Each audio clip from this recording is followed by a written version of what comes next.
नमस्कार दोस्तों।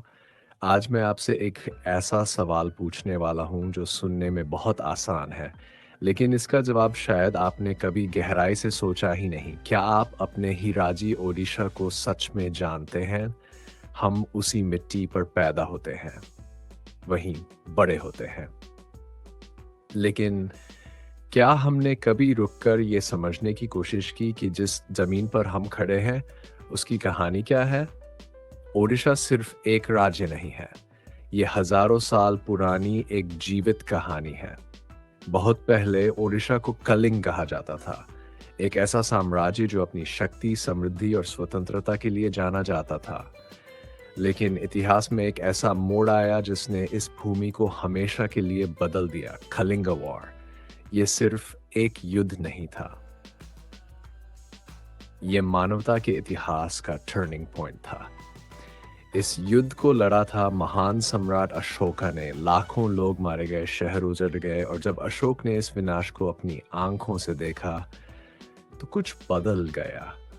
उसने तलवार छोड़ दी और शांति का रास्ता चुन लिया। सोचिए, आपका राज्य वो जगह है जहां से एक सम्राट ने हिंसा छोड़कर पूरी दुनिया को शांति का संदेश दिया। लेकिन ओडिशा की पहचान सिर्फ इतिहास तक सीमित नहीं है।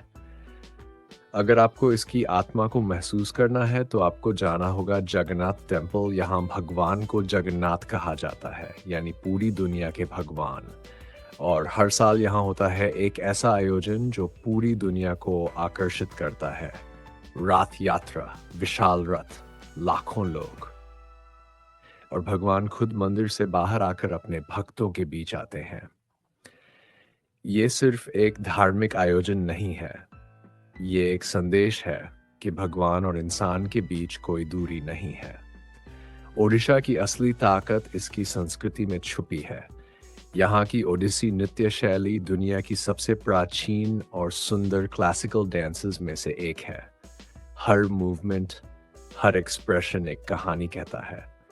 और पट्टचित्रा पेंटिंग्स, ये सिर्फ कला नहीं बल्कि इतिहास और भक्ति का जीवित रूप है। अगर आप प्रकृति से प्यार करते हैं तो ओडिशा आपको निराश नहीं करेगा। चिलिका लेक एशिया की सबसे बड़ी खारे पानी की झील है, जहां हर साल हजारों प्रवासी पक्षी आते हैं। ऐसा लगता है जैसे पूरी दुनिया यहां आकर बस गई हो।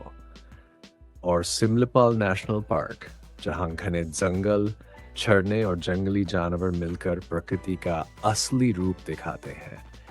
लेकिन हर कहानी के दो पहलू होते हैं।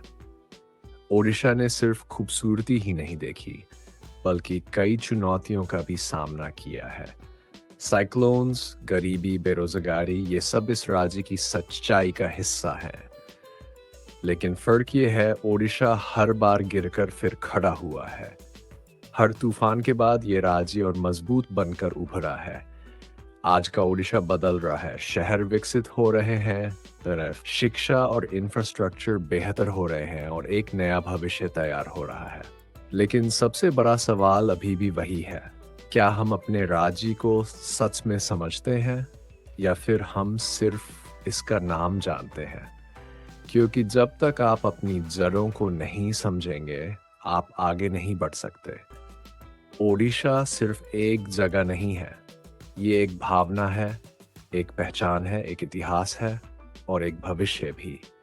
तो अगली बार जब आप अपने राज्य का नाम लें तो सिर्फ शब्द मत बोलिए, उसके पीछे छुपी पूरी कहानी को महसूस कीजिए। जानो अपने राज्य को कि यही से शुरू होती है आपकी असली पहचान।